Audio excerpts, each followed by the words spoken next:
Hello students, programming in सी के इस tutorial में आपका स्वागत है। और आज हम डिस्कस करने जा रहे हैं स्टूडेंट्स की स्टेटमेंट्स कौन कौन से टाइप के होते हैं सी प्रोग्रामिंग लैंग्वेज में। तो शुरुआत करते हैं। सबसे पहले तो 3 टाइप के स्टेटमेंट्स होते हैं स्टूडेंट्स सी प्रोग्रामिंग लैंग्वेज में, जो मैं स्क्रीन पे लिख रहा हूँ। सबसे पहला स्टेटमेंट होता है एक्सप्रेशन स्टेटमेंट। ठीक है, सो एक्सप्रेशन स्टेटमेंट एक टाइप का स्टेटमेंट है। दूसरे टाइप का स्टेटमेंट है कंपाउंड स्टेटमेंट। राइट, यहाँ पर सामने ही मैं ऐसे ही टेक्स्ट एडिटर के रूप में इस्तेमाल कर रहा हूँ।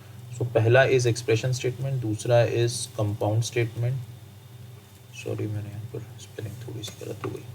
और तीसरे टाइप का स्टेटमेंट है स्टूडेंट कंट्रोल स्टेटमेंट।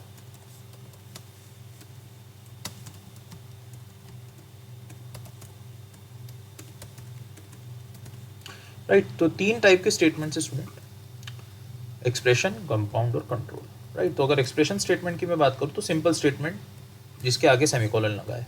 राइट, सबसे पहले तो स्टेटमेंट का मतलब या एक्सप्रेशन का मतलब कि अगर स्टेटमेंट की अगर मैं बात करूँ तो स्टेटमेंट का मतलब कंप्यूटर अब कुछ एक्शन परफॉर्म करेगा। राइट, फॉर एग्जांपल अगर मैंने लिखा integer a is equals to 10, तो यहाँ पर एक एक्शन परफॉर्म हो रहा है जिसमें हो ये रहा है कि एक इंटीजर टाइप के वेरिएबल को डिक्लेयर किया जा रहा है और उसे उसी टाइम पे इनिशियलाइज भी किया जा रहा है, उसे 10 वैल्यू असाइन भी की जा रही है। राइट, इनिशियलाइज किया जा रहा है, असाइनमेंट अभी छोड़ दीजिए, इनिशियलाइज किया जा रहा है। तो एक स्टेटमेंट ये हुआ। एक स्टेटमेंट ये हुआ कि मैंने प्रिंटफ लिख दिया। राइट, प्रिंटफ लिख दिया मैंने,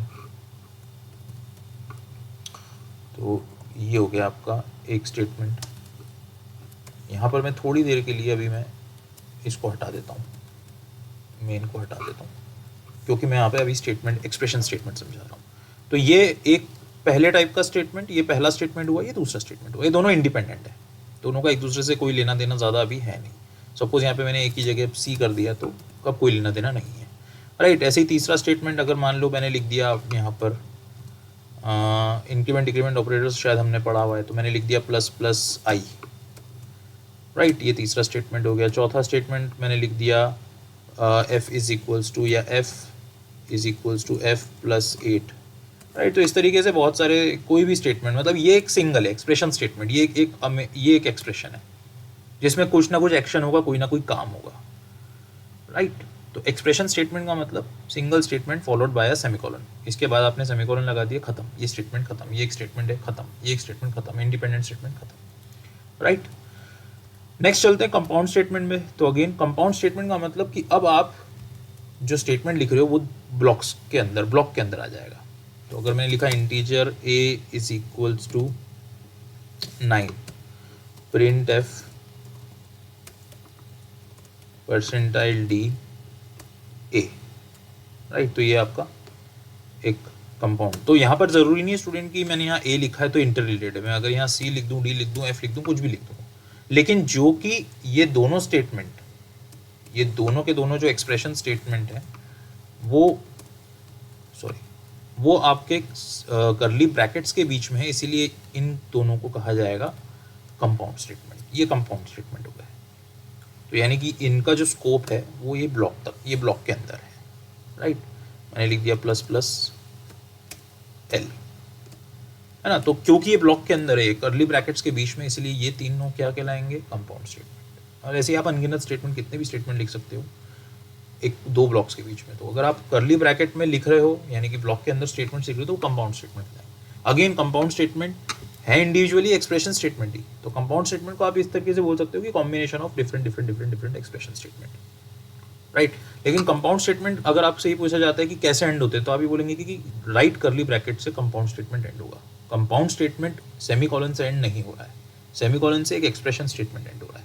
कंपाउंड स्टेटमेंट किससे एंड हो रहा है, राइट करली ब्रैकेट से। और स्टार्ट किससे हो रहा है, लेफ्ट करली ब्रैकेट से। राइट, तो ये हो गया आपका कंपाउंड स्टेटमेंट का ये डेफिनेशन, या कंपाउंड स्टेटमेंट के बारे में थोड़ा सा एक जनरल इंट्रोडक्शन।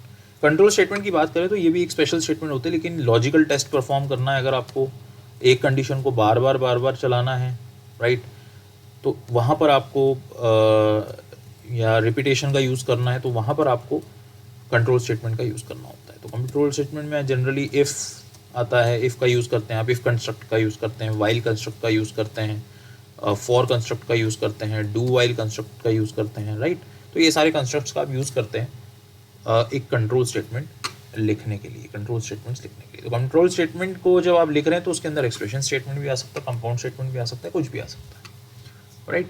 तो कंट्रोल स्टेटमेंट की बात मैं अभी नहीं करूँगा, जब मैं फ्लो कंट्रोल पे आऊँगा तब मैं उसकी बात करूँगा, तब आपको थोड़ा सा और अच्छे से समझ में आएगा कि अच्छा इस टाइप के स्टेटमेंट कैसे चल रहे हैं, कैसे काम हो रहा है, क्यों इनकी ज़रूरत है, राइट। तो ये था आपका जनरल एक इंट्रोडक्शन टाइप्स ऑफ स्टेटमेंट का स्टूडेंट। तो सिमरजीत ट्यूटोरियल्स इंस्टाग्राम पे मेरी प्रोफाइल है, वहाँ जाकर आप फॉलो कर सकते हैं मुझे। Thank you students, thank you very much.